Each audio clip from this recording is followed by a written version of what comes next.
It all started in the quiet suburb of Ashwood, where life seemed simple on the surface.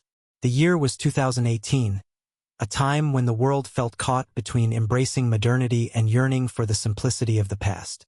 The neighborhood was the kind where everyone knew each other, or at least thought they did. Every morning, joggers passed the same white picket fences, and the scent of fresh coffee and pastries wafted from kitchens where families gathered for breakfast. It was here, in this seemingly perfect community, that our story begins. At the center of it all was Mark Stanton, a 34-year-old software engineer with a calm demeanor and a love for routine. Mark was the kind of guy who'd always done things by the book. Studied hard, landed a stable job, and married his college sweetheart, Julia. They'd been together for nearly a decade, and on the surface, their marriage looked like something straight out of a Hallmark movie. But as Mark would soon learn, appearances can be deceiving. Julia Stanton, 32, was an elementary school teacher.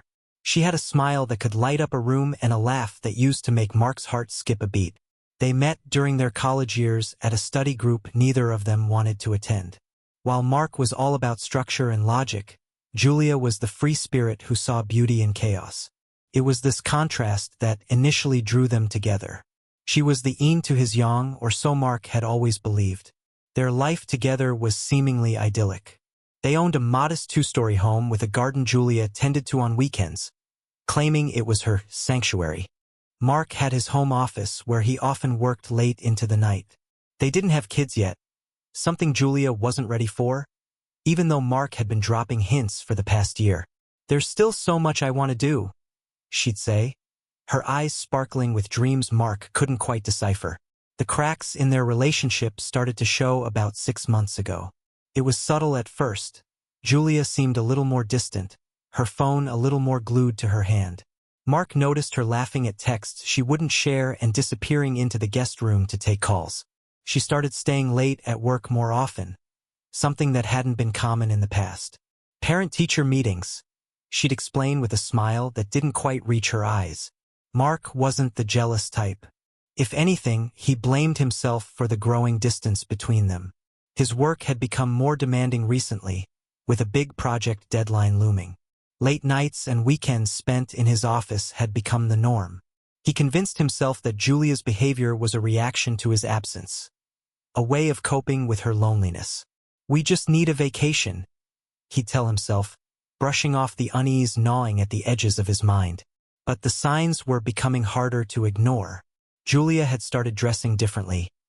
Sleeker outfits, more makeup than usual, and perfume Mark couldn't quite place.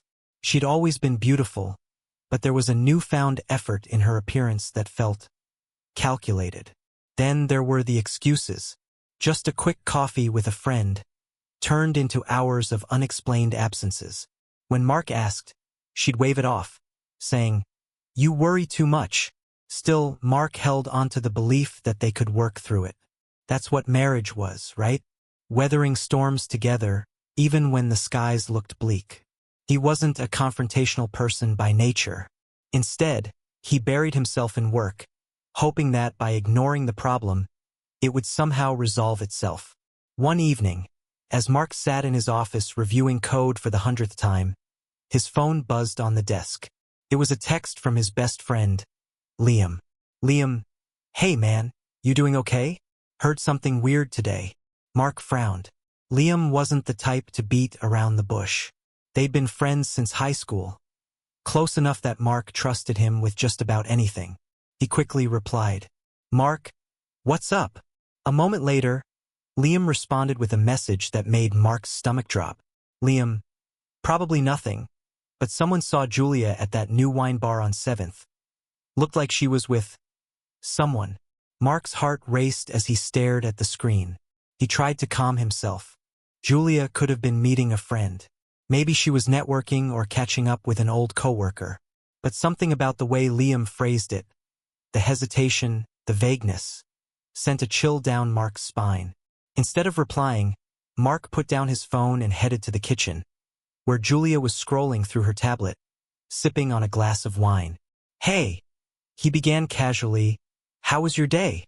Julia looked up, her expression unreadable. "Good. Busy as usual. You?" Same, Mark replied, leaning against the counter. Did you go out after work? She hesitated, just for a fraction of a second, before answering. Oh yeah, I grabbed a drink with Liz. From school. Mark nodded, forcing a smile. Nice. How's she doing? Good, Julia said quickly, turning her attention back to the tablet. Same as always. Mark wanted to believe her, but Liam's text lingered in his mind like an uninvited guest. Something wasn't adding up, and he couldn't shake the feeling that Julia wasn't telling him the whole truth. That night, after Julia went to bed, Mark found himself sitting in his car, parked a few houses down the street. He wasn't sure what he was doing. This wasn't like him. He wasn't the suspicious husband or the guy who went through his partner's phone. But desperation does strange things to a person. As he sat there, staring at the dim glow of their bedroom light through the window, Mark made a decision. He needed answers, not just for his own sanity, but for the future of their marriage. He couldn't keep brushing off the uneasy feeling in his chest. It was time to find out the truth, no matter how painful it might be.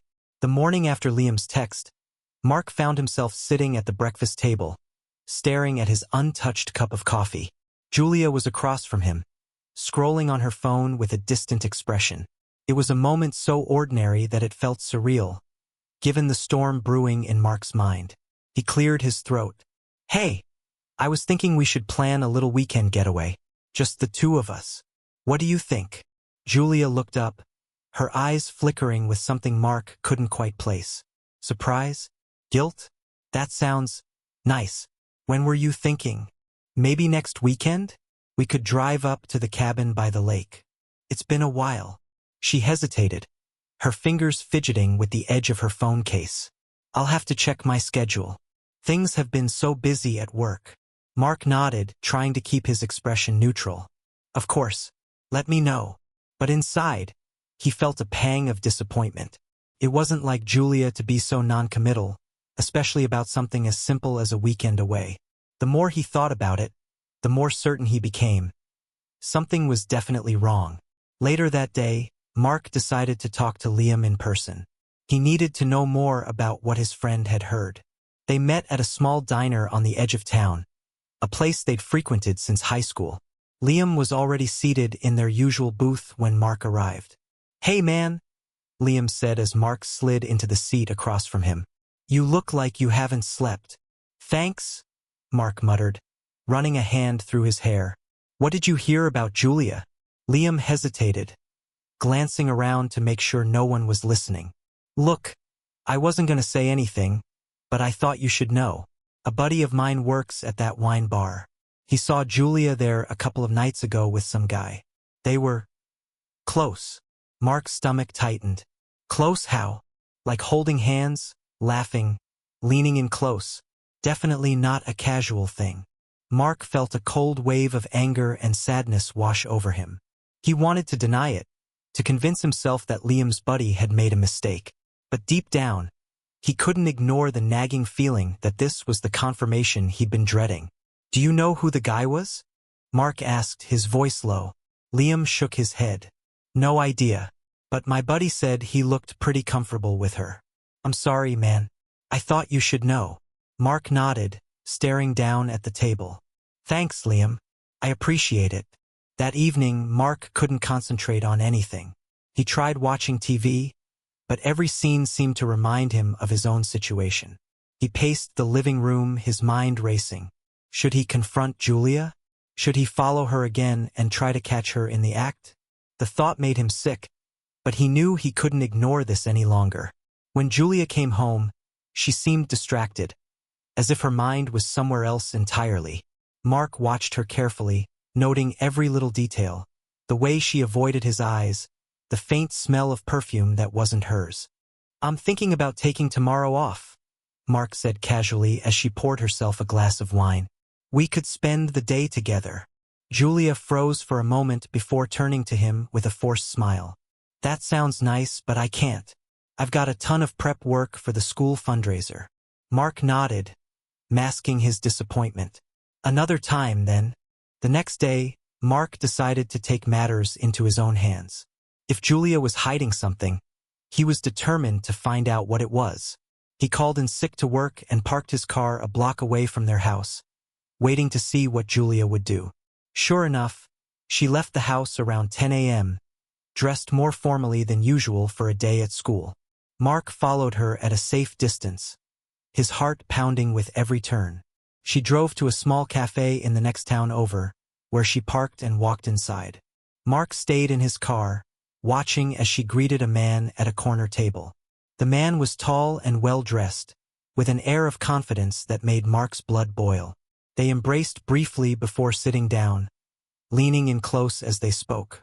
Mark's hands tightened around the steering wheel, a mix of anger and betrayal coursing through him. He considered storming into the cafe and confronting them right then and there, but something held him back. He needed more than just a gut feeling. He needed proof. He grabbed his phone and snapped a few pictures from the car, capturing the two of them laughing and leaning toward each other. When Julia eventually left the cafe, Mark followed her again. This time, she drove to a nearby park, where she and the man walked along a wooded trail. Mark stayed hidden, his heart sinking with every step they took. It was clear now, this wasn't just a misunderstanding or a casual meeting. Julia was having an affair. That night, Mark barely spoke to Julia. Every word felt like a lie, every smile like a betrayal. He wanted to confront her, to demand answers, but he also wanted to be sure he had all the facts before he said anything. As Julia went to bed, Mark stayed up late, staring at the photos on his phone. He felt a mix of anger, sadness, and disbelief. How had it come to this? They'd been happy once, hadn't they? Or had he been blind to the cracks in their marriage all along? He knew one thing for certain. He couldn't keep living like this. It was time to face the truth, no matter how painful it might be. If you've ever been in a situation like Mark's, where everything you thought you knew is suddenly turned upside down, you know how difficult it can be. Feel free to share your thoughts in the comments below. What would you do if you were in his shoes? Don't forget to like, share, and subscribe to my channel for more stories like this. Let's keep the conversation going. The morning after Mark's painful confirmation at the cafe, he awoke with a heavy heart. Sleep had been fleeting, his mind racing with scenarios of how to confront Julia. Would she deny it? Would she blame him? Or worse, would she admit everything without remorse? He felt trapped in a web of betrayal, each strand tightening around him the more he thought about it. But Mark wasn't one to shy away from confrontation, especially not when it came to matters of the heart. He decided to take the day off from work again, not to follow Julia this time, but to gather his thoughts and plan his next steps. Around noon, Mark received an unexpected call from Liam. "Hey man," Liam said, his voice hesitant. "I wasn't sure if I should bring this up, but I heard something else." Mark's grip on the phone tightened. "What is it?" "Apparently, Julia's been meeting this guy regularly at a hotel. My buddy at the cafe overheard her talking about it the last time she was there. I thought you should know." Mark's heart sank. It was one thing to suspect an affair, but the idea of Julia taking things to that level made the betrayal feel even more visceral. He thanked Liam for the information and hung up, staring blankly at the wall. He felt a surge of anger but also a deep sadness that made him question everything about their relationship. That evening, Mark tried to act normal, though every interaction with Julia felt strained. She seemed oblivious to his inner turmoil, chatting casually about her day while they ate dinner. Mark found himself studying her every word and gesture, searching for signs of guilt or deceit. "Work's been crazy lately," Julia said, twirling her fork in her pasta. "I feel like I haven't had a moment to breathe." Mark nodded, forcing a smile. "Yeah, you've been pretty busy." She glanced at him, her expression unreadable. "You okay? You seem distant." Mark hesitated for a moment before shaking his head. "Just tired. Long day." Julia seemed to accept this, but Mark could feel the tension between them. It was as if they were both playing a game, each pretending not to notice the cracks in their facade. The next day, Mark decided he needed concrete evidence before confronting Julia. He reached out to a private investigator, someone he'd found online after hours of research. The investigator, a no-nonsense woman named Karen, assured Mark that she would discreetly gather the information he needed. "This won't take long," Karen said during their first meeting. "If your suspicions are correct, we'll have proof within a week." Mark felt a mix of relief and dread. He wanted answers, but he wasn't sure he was ready for the truth. As the week went on, Mark's tension grew. Every moment with Julia felt like a test of his patience. He started noticing little things he hadn't before. How she always seemed to have her phone on silent. How she'd step out of the room to take certain calls. How she'd come home late with vague excuses about work meetings or errands. One evening, Julia mentioned she had a work event that would keep her out late. Mark nodded, pretending to believe her, but inside he was seething. After she left, he called Karen to update her.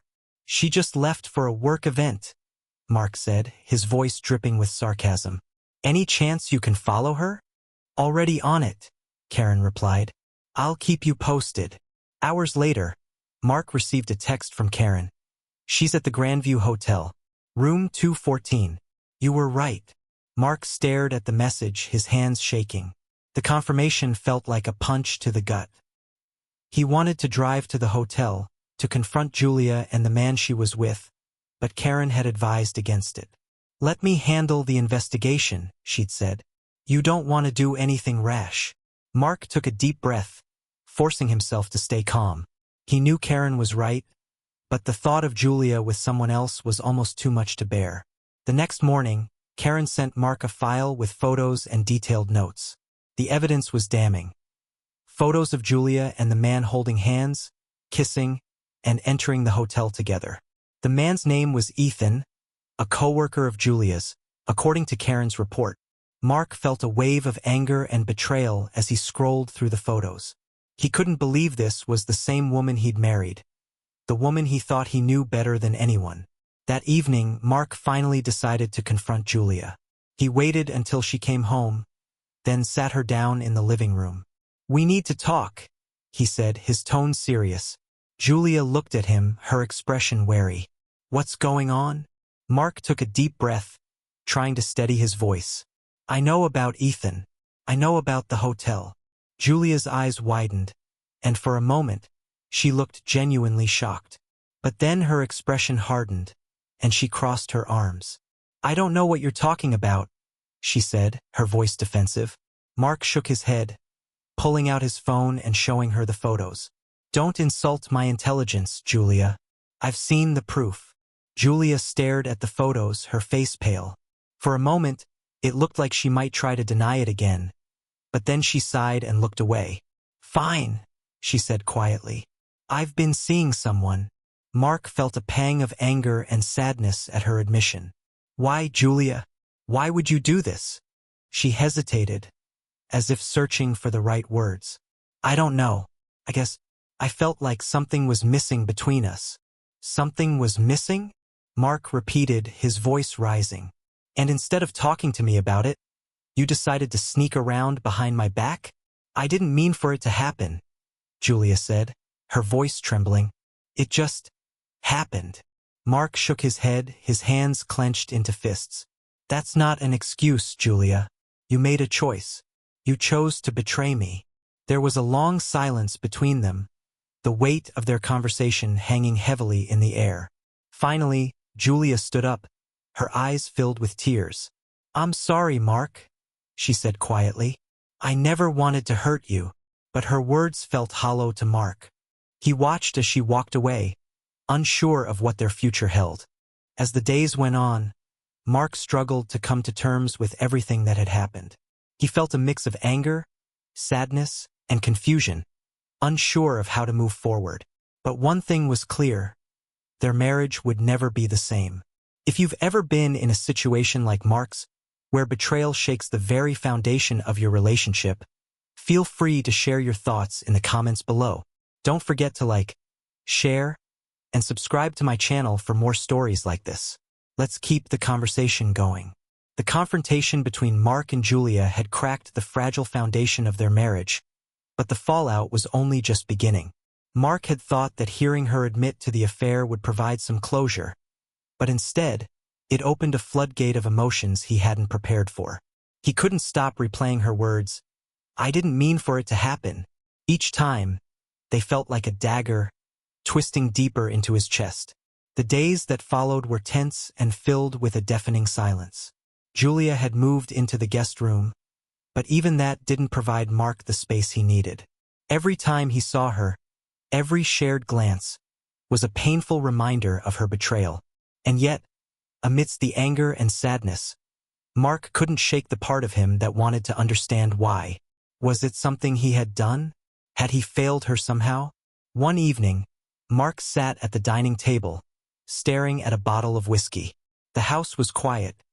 Julia was out again, claiming she needed time to think. Mark wasn't sure if he believed her. He took a swig from his glass, letting the burn distract him from his thoughts. Suddenly, his phone buzzed. It was Karen, the private investigator. "Mark," she said, her tone calm but serious. "I have something you need to see." Mark's stomach churned. "What is it?" "I've been following Julia, as you requested. Tonight, she met Ethan again, but it's not just him this time. There's another man." Mark's grip tightened around the phone. "Another man? Are you sure?" "Positive," Karen replied. "I have photos and video. It looks like she's been seeing both of them." Mark's mind raced. It was one thing to discover Julia was having an affair, but 2 affairs? The betrayal felt like it had multiplied tenfold. He felt a surge of anger, but also a strange sense of relief. Any lingering doubt he'd had about their relationship was gone. He thanked Karen and ended the call, his heart pounding.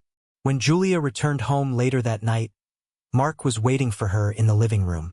He could tell she was trying to act casual, but the tension in the air was palpable. "We need to talk," Mark said, his voice steady but cold. Julia froze for a moment before nodding. "Okay." Mark gestured for her to sit, then pulled out his phone. "Karen followed you tonight. She saw you with Ethan and another man." Julia's eyes widened, her face draining of color. For a moment, she looked like she might deny it, but then she slumped in her seat, defeated. "I didn't mean for it to happen," she said, echoing her earlier excuse.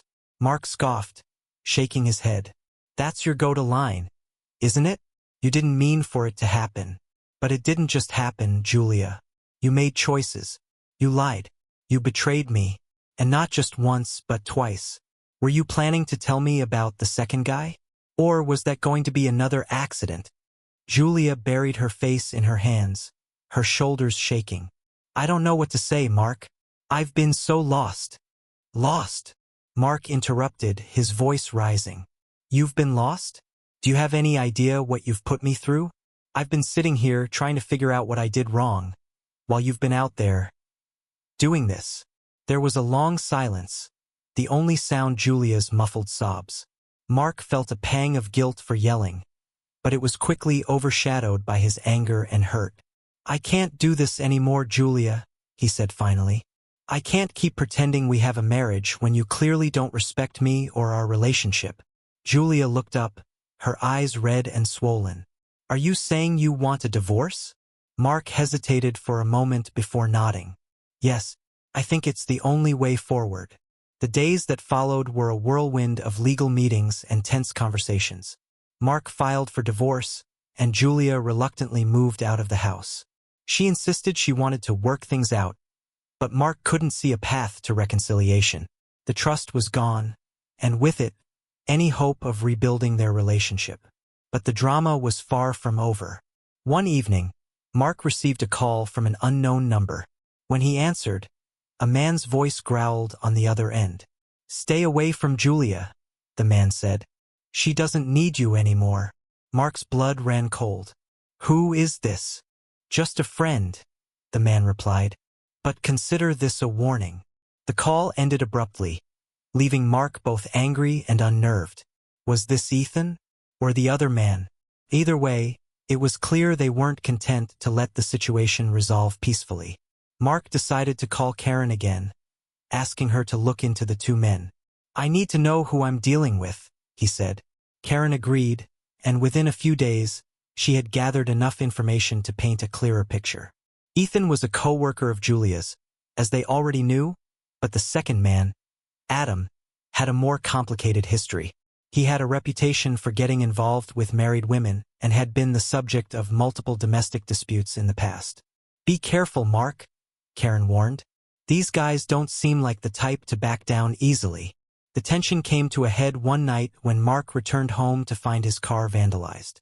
The windows were shattered, the tires slashed, and the words "Stay away" spray painted across the hood. Mark felt a mix of anger and fear. This wasn't just a warning, it was a threat. He called the police, who filed a report but didn't seem particularly optimistic about finding the culprit. Mark suspected either Ethan or Adam was responsible, but without concrete evidence, there wasn't much he could do. Feeling increasingly unsafe, Mark decided to install security cameras around his property. He also began carrying a small pocket knife for protection, though he hoped he'd never have to use it. The breaking point came a few days later when Mark received another call from Karen. "Mark, you need to be careful," she said, her voice urgent. "I've been following Adam, and it looks like he's been watching your house." Mark's heart raced. "What do you mean?" "I saw him parked down the street earlier today, just sitting in his car, watching. He drove off after about an hour, but it's clear he's keeping an eye on you." Mark felt a chill run down his spine. This wasn't just about Julia anymore, this was about his safety. He knew he couldn't keep living like this, constantly looking over his shoulder. It was time to take action. If you're still with me, thank you for sticking around as we unravel this intense story. Don't forget to like, share, and subscribe to my channel for more gripping tales like this. Stay tuned. Things are about to take an even darker turn. Mark's world was spiraling, and the tension was hitting a boiling point. Every step forward felt like walking a tightrope, with danger lurking just below. Adam's presence near his house wasn't just unsettling. It was a clear escalation. Mark knew the man wasn't here to make peace, and after everything that had happened, Mark refused to let fear control him. That night, Mark reviewed the footage from his newly installed security cameras. Sure enough, there was Adam's car, parked just a few houses down. He watched as Adam sat there for hours, occasionally glancing at his phone or the house. Mark's pulse quickened. What was Adam waiting for? Or worse, what was he planning? Mark decided to act. He printed stills from the footage and took them to the police station. "This guy has been stalking me," he explained to the officer at the desk. "He's connected to my wife's affair, and he's already vandalized my car." The officer took notes but seemed hesitant. "We'll look into it, sir, but unless he's caught in the act or makes a direct threat, there's not much we can do right now."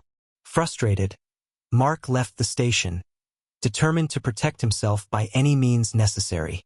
The next evening, as Mark sat on the couch, trying to focus on a rerun of his favorite show, his phone buzzed. It was a text from an unknown number. "You think you're smart, huh? Stay out of our way, or you'll regret it." Mark stared at the screen, his jaw tightening. He was done playing defense. He replied simply, "Try me." Mark called Karen again. "I need more information on Adam," he said. "If the police won't help, I need to know what I'm dealing with." Karen was quick to respond. "I've already started digging deeper. Adam has a history of violence. Assault charges, a restraining order from a previous relationship. This guy has a record, Mark. Be careful." "Is there anything I can use against him?" Mark asked. "I'm working on it," Karen replied. "But for now, keep your guard up." The tension reached a breaking point 2 nights later. Mark was awakened in the early hours of the morning by the sound of glass shattering. He shot out of bed, his heart racing, and grabbed the baseball bat he'd started keeping next to his nightstand. He crept down the stairs, every creak of the floorboards making his pulse pound harder. When he reached the living room, he saw the source of the noise. A brick had been thrown through the window, landing on the floor surrounded by shards of glass. Attached to the brick was a note, scrawled in messy handwriting. "You were warned." Mark's adrenaline surged. He wasn't going to wait for Adam or anyone else to escalate further. He dialed 911, reporting the incident, and then called Karen. "This has gone too far," he told her. "I need this guy dealt with." When the police arrived, they surveyed the damage but, as expected, offered little in terms of immediate solutions. "We'll increase patrols in the area," one officer said. "But without witnesses or evidence pointing directly to him, our hands are tied." Mark's frustration mounted. He felt like a sitting duck, waiting for the next move in a game he hadn't agreed to play. But Mark wasn't entirely without allies. Karen delivered a breakthrough the following day. "Mark," she said, excitement in her voice, "I found something. Adam has been using Julia as leverage. He's manipulating her, threatening to expose details about their affair unless she helps him." "Helps him do what?" Mark asked. "I'm not entirely sure," Karen admitted. "But it's clear he's not just a jilted lover. He's got some kind of agenda." The revelation hit Mark like a ton of bricks. Not only had Julia betrayed him, but now she was tangled up with a dangerous man who was actively working against him. The betrayal cut deeper than he thought possible. Mark decided to confront Julia one last time. He arranged to meet her in a public place, hoping the neutral territory would keep things civil. When she arrived, looking tired and frazzled, he wasted no time. "Why are you still letting him control you?" Mark asked, his voice calm but firm. Julia looked away, guilt etched across her face. "It's not that simple, Mark. Adam, he knows things about us, about me. If he goes to the police or—" Mark cut her off. "He's already crossed the line, Julia. He's been stalking me, vandalizing my property, and now he's threatening both of us. You need to stop protecting him." Tears welled up in Julia's eyes. "I didn't mean for any of this to happen." Mark let out a bitter laugh. "That's your excuse for everything, isn't it? You didn't mean for it to happen. But guess what? It's happening. And unless you start cooperating, it's only going to get worse." Julia hesitated for a long moment before nodding. "Okay, I'll tell you everything." What Julia revealed was worse than Mark had imagined. Adam had been using her to gather information about Mark, specifically his financial situation. He discovered Mark's successful investments and was planning to blackmail him for a large sum of money. "He said if I didn't help him, he'd hurt you," Julia confessed, her voice trembling. "I was scared, Mark. I didn't know what else to do." Mark felt a surge of anger but pushed it aside. "You should have come to me," he said. "We could have dealt with this together." "I'm sorry," Julia whispered. "I never wanted to hurt you." Mark didn't respond. He was too focused on the next step. Adam had gone from being an affair partner to a full-blown threat. It was time to end this once and for all. Mark contacted Karen again, laying out everything Julia had told him. "I need to know if there's a way to expose this guy without putting myself or Julia in more danger," he said. Karen was quiet for a moment before replying. "There might be, if we can catch him in the act, either making a threat or attempting to extort you. It would give the police something concrete to act on." Mark nodded. "Let's do it." The plan was set. Mark arranged to meet Adam under the guise of complying with his demands. Karen would be nearby, recording everything while the police were on standby. The meeting took place in an abandoned parking lot late at night. Mark parked his car and stepped out, the cold night air biting at his skin. Adam arrived moments later, his demeanor as smug and intimidating as ever. "You finally came to your senses," Adam said, leaning against his car. "This doesn't have to get ugly, Mark. Just give me what I want, and we'll both walk away happy." Mark clenched his fists, resisting the urge to lash out. "And if I don't?" he asked. Adam's smile faded, replaced by a cold glare. "Then you lose everything. Your money, your house, your reputation. I'll make sure of it." Unbeknownst to Adam, Karen was capturing every word from a safe distance. The police, hidden nearby, were waiting for the signal. Mark took a deep breath, playing his part. "Fine," he said. "But you'll leave Julia and me alone after this." Adam smirked. "Of course. I'm a man of my word." The moment Adam reached for the envelope Mark had prepared, filled with fake documents instead of cash, Karen signaled the police. Within seconds, flashing lights illuminated the parking lot, and officers swarmed the scene. Adam tried to run, but he didn't get far. The police tackled him to the ground, handcuffing him as he shouted protests. Karen emerged from her hiding spot, handing over the recordings as evidence. For the first time in weeks, Mark felt a sense of relief. Adam was finally out of the picture, and Julia had agreed to cooperate with the authorities, providing additional details about his schemes. But the journey wasn't over yet. Mark knew he still had to rebuild his life, piece by painful piece. As he stood in the parking lot, watching the police take Adam away, he couldn't help but feel a glimmer of hope. Maybe, just maybe, he could find a way forward.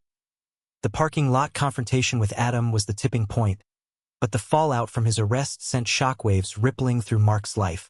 What Mark hadn't anticipated was just how deep Adam's schemes had gone. As the police pieced together evidence, they uncovered a network of fraud, blackmail, and intimidation that extended far beyond Mark and Julia. Meanwhile, Julia's cooperation with the authorities had its own consequences. While her testimony against Adam earned her some leniency, it also exposed just how complicit she had been in his plans. For Mark, this was a painful realization. The woman he had once trusted with his heart had played an active role in his betrayal, even if fear and manipulation had driven her actions. A few days after Adam's arrest, Mark received a call from Karen. "You're not going to believe this," she said, her voice filled with both disbelief and urgency. Adam's bail was posted. Mark felt his stomach drop. "By who?" he asked, gripping the phone tightly. "Some associates of his," Karen replied. "They're not backing down, Mark. You need to be careful." Mark's relief from Adam's arrest evaporated in an instant. He knew the fight wasn't over. If anything, it was about to escalate. Mark wasted no time increasing his security measures. He upgraded the locks on his doors, installed additional cameras, and even purchased a self-defense weapon. But the psychological toll was mounting. Every shadow seemed menacing, every unexpected noise a potential threat. Mark found himself sleeping less, constantly on edge, and second-guessing every decision. Despite his precautions, the threats started again. Late-night phone calls with no one on the other end. Cryptic messages scrawled on his car windshield. And then, one night, a shadowy figure appeared on the security camera footage, prowling around his property. It was a grim reminder that Adam's arrest hadn't erased the danger. Mark shared the footage with the police, but their response was frustratingly familiar. "We're doing what we can," they assured him, but it wasn't enough. Mark knew he couldn't rely solely on them to protect him. In the midst of this turmoil, Julia reached out to Mark. Her voice was heavy with regret. "Mark, I don't expect you to forgive me," she said, "but I want to help make things right." Mark was skeptical but willing to listen. "What do you mean?" he asked. "Adam has files," Julia explained. "Evidence of everything he's done, blackmail material, records of his scams, everything. If we can get our hands on those, it could put him away for good." Mark hesitated. The idea of going after Adam's files was risky, but it could also be the key to ending this nightmare once and for all. Mark and Julia devised a plan. Julia, knowing Adam's routines and hideouts, would lure him away, giving Mark a chance to search for the files. It was a dangerous gamble, but one they felt was necessary. On the night of the operation, Mark's nerves were frayed, but he forced himself to focus. Julia had arranged to meet Adam at a dive bar on the outskirts of town, buying Mark enough time to search Adam's rented storage unit. Using the information Julia had provided, Mark broke in, his heart pounding as he rifled through boxes and files. The unit was a treasure trove of evidence. Mark found documents detailing Adam's scams, lists of his victims, and even recordings of his threats. But as Mark packed up the most damning pieces, he heard the unmistakable sound of tires crunching on gravel outside. Someone was coming. Mark's mind raced. He couldn't afford to be caught. He quickly stashed the evidence in his bag and looked for an escape route. The storage unit had no back exit, leaving him with only one option: confrontation. He positioned himself behind a stack of boxes, clutching a heavy wrench he'd found on a nearby shelf. The door creaked open, and a figure stepped inside. A burly man Mark didn't recognize, clearly one of Adam's associates. The man scanned the room, his gaze landing on the scattered boxes Mark hadn't had time to put back. "Who's here?" he growled, his voice echoing in the confined space. Mark's heart raced as the man moved closer. When the moment was right, Mark swung the wrench, striking the man's arm and sending him stumbling back with a shout. Mark took the opportunity to dart past him, bolting out of the storage unit and into the night. Mark drove straight to the police station, adrenaline coursing through his veins. He handed over the evidence, detailing how he'd obtained it and the risks involved. The officers were initially skeptical of his methods, but the sheer volume of incriminating material forced them to take action. Over the next few days, the evidence led to multiple arrests, including Adams. This time, the charges were severe enough to ensure he wouldn't be walking free anytime soon. For Mark, it was a bittersweet victory. The ordeal had taken a toll on him, leaving scars, both physical and emotional, that wouldn't heal overnight. But it also marked the beginning of a new chapter. He was finally free from Adam's shadow and ready to rebuild his life. Julia, too, faced her reckoning. Her cooperation with the authorities earned her some leniency, but her relationship with Mark was beyond repair. They parted ways amicably, both acknowledging the mistakes that had led them to this point. For Mark, the experience was a painful but valuable lesson. It taught him the importance of resilience, of standing up for himself, and of recognizing the red flags in a relationship before it's too late. As the story came to a close, Mark reflected on everything he'd endured. The betrayal, the threats, the danger. It had been a harrowing journey, but one that ultimately made him stronger. He knew the road ahead wouldn't be easy, but for the first time in months, he felt a glimmer of hope. And as he sat in his newly fortified home, sipping a cup of coffee and watching the sunrise, he allowed himself a small smile. He had survived the storm, and now it was time to start anew. The stakes had never been higher. The evidence Mark uncovered brought Adam and his network into the crosshairs of the law, but with the danger closing in, Mark's life was anything but safe. The burly enforcer from the storage unit wasn't the only one in Adam's arsenal. Every decision Mark made now carried the weight of survival. Mark's small victory in delivering the evidence came with an ominous realization. Adam's associates wouldn't let this slide. For them, loyalty to Adam wasn't just about allegiance. It was a way of life, one they would defend at all costs. It started with subtle signs. Mark noticed his trash cans knocked over, mail disappearing from his box, and unfamiliar cars parked near his street. The tension became unbearable one night when Mark spotted a figure watching his house from across the street.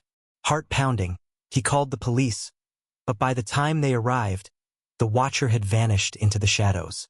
Karen, Mark's steadfast ally throughout the ordeal, urged him to leave town for a while. "You need a breather, Mark. Let the cops handle this mess." But Mark couldn't just walk away. "This is my life," he insisted. "I won't let Adam and his goons scare me out of it." Still, he couldn't deny that the pressure was wearing him down. He barely slept. His appetite was non-existent, and every unfamiliar sound sent him reaching for the bat he now kept by his bed. The breaking point came one evening when Mark returned home to find his front door ajar. Panic surged through him as he realized he might not be alone. Quietly, he grabbed his phone and crept inside, his heart pounding like a drum. The living room was a mess.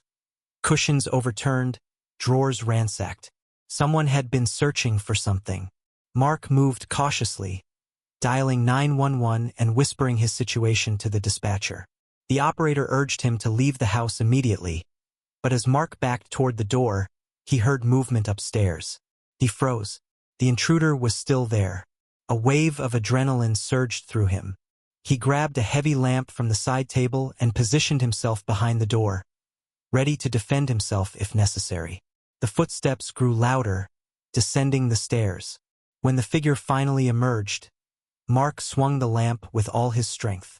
The man dodged just in time, grabbing Mark by the wrist and twisting it painfully. Mark's phone clattered to the floor, still connected to the 911 operator. The intruder's face was shadowed, but his voice was clear and menacing. "You should have kept your nose out of Adam's business," he growled, shoving Mark against the wall. Before Mark could respond, the sound of approaching sirens filled the air. The intruder cursed under his breath and bolted out the back door. Mark stumbled to his feet, clutching his wrist as the police arrived, their flashlights cutting through the dark. The break-in was the final straw for Mark. The police assigned patrols to his neighborhood, and Mark reluctantly agreed to stay with Karen for a few days. Despite the added security, he couldn't shake the feeling that Adam's reach extended far beyond the immediate threats. Meanwhile, Julia reached out with new information. "There's something you need to know," she said during a tense phone call. "Adam's not just after you for revenge. He thinks you still have something he wants." Mark was baffled. "What could I possibly have?" "The files," Julia explained. "He thinks you didn't hand everything over to the police. He's convinced you're holding on to something. Something big." Mark's mind raced. Could there be something in the documents he missed? And if so, why would Adam think he'd kept it?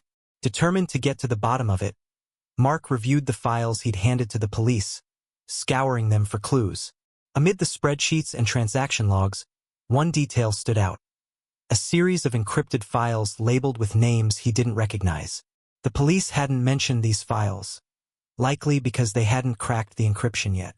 Mark realized this might be what Adam was after. But the question remained, how did Adam know about these files and why were they so important? The answer came in the form of a surprise visitor. One evening, while staying at Karen's house, Mark received a knock at the door. He opened it cautiously, finding a man in his late 30s wearing a suit.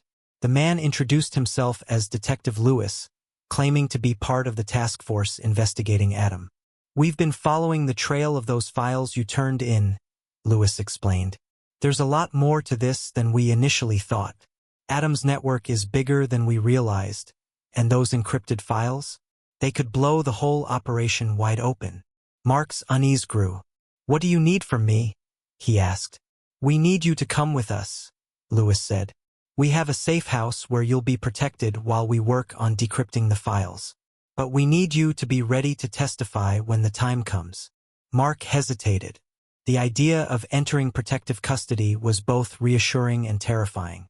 He'd be safe from Adam, but it also meant leaving behind everything he'd fought to protect. After a long conversation with Karen, Mark decided to take the detective's offer. The next morning, he packed a small bag and left for the safe house, his heart heavy with the weight of his decision. Karen promised to keep an eye on his affairs while he was gone, but Mark couldn't shake the feeling that he was abandoning his life. At the safe house, Mark met the team assigned to protect him. They were a mix of federal agents and local officers, all dedicated to bringing Adam's network down. Despite their professionalism, Mark felt out of place, a civilian thrust into a world of espionage and danger. As the days turned into weeks, the tension reached a boiling point. The encrypted files revealed a trove of damning information. Names of high-ranking officials on Adam's payroll, detailed accounts of illicit deals, and even plans for future operations. The scope of Adam's network was staggering. But as the task force closed in on Adam's associates, the man himself remained elusive. Each raid brought them closer, but Adam always seemed to be one step ahead. For Mark, the waiting game was agonizing. He spent his days in the safe house, watching the news for updates and wondering if Adam would ever be brought to justice. The agents assured him they were making progress, but the uncertainty was suffocating. The breaking point came when one of Adam's men turned informant, providing the task force with a lead on Adam's location. The agents sprang into action, planning a coordinated raid to capture him. Mark watched from the safe house as the operation unfolded, his heart racing with anticipation. When the news finally broke that Adam had been apprehended, Mark felt a surge of relief unlike anything he'd ever experienced. For the first time in months, he allowed himself to breathe freely, knowing the man who had tormented him was finally behind bars.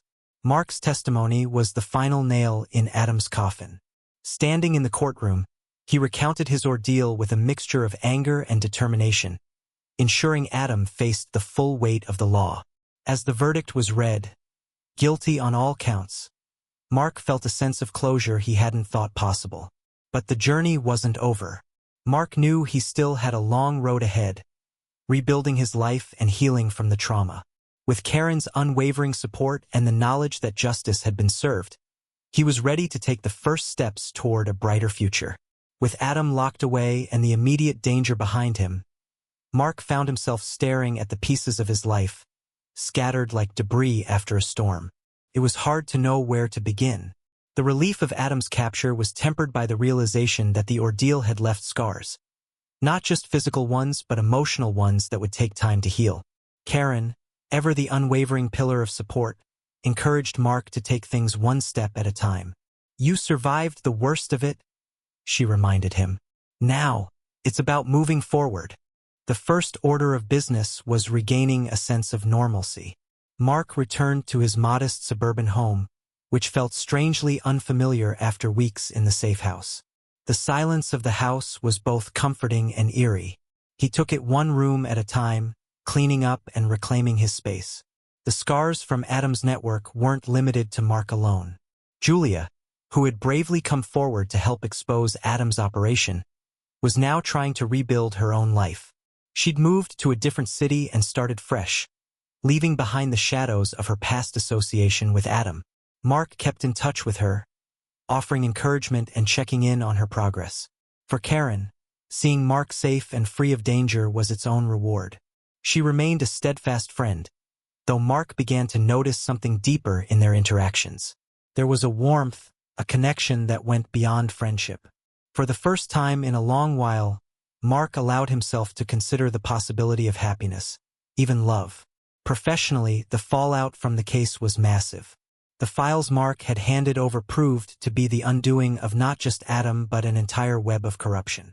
Several high-profile arrests followed, and the media latched onto the story, dubbing it one of the most significant criminal takedowns of the decade. Mark, however, shied away from the spotlight. He declined interview requests and avoided public appearances, preferring to focus on reclaiming his privacy. It was Karen who reminded him that his role in the case had inspired others to stand up against corruption. "Your story matters, Mark," she told him over coffee one afternoon. "You showed people that it's possible to fight back, even when the odds seem impossible." In the months that followed, Mark began to rebuild his life with a new sense of purpose. He joined a community outreach program, helping others navigate challenging situations and advocating for resources to protect victims of intimidation and abuse. The work gave him a renewed sense of direction, a way to turn his painful experience into something meaningful. Karen often joined him in these efforts, and their bond deepened with each passing day. It was clear to anyone who saw them together that they shared something special, though neither of them rushed to define it. For Mark, simply having someone who understood his journey was enough. One day, as Mark sorted through the last of the boxes from the safe house, he came across a journal he'd started during his time in hiding. Flipping through the pages, he was struck by the rawness of his own words. The fear, the anger, the determination, it was all there, captured in ink.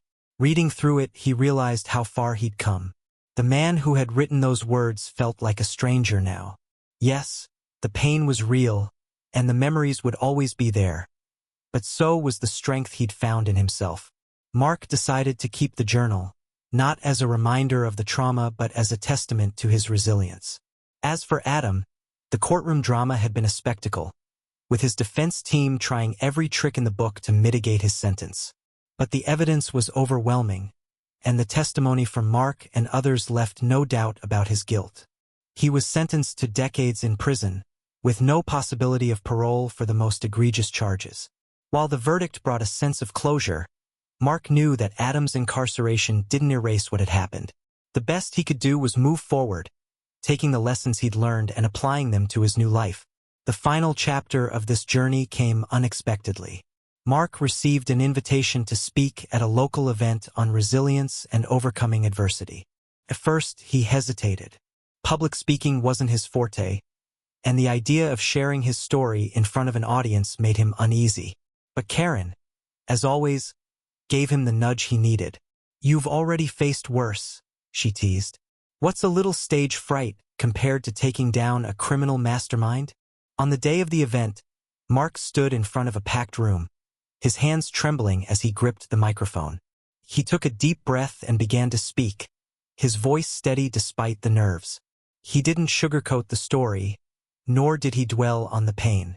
Instead, he focused on the lessons, on the importance of courage, the power of standing up for what's right, and the value of leaning on others for support.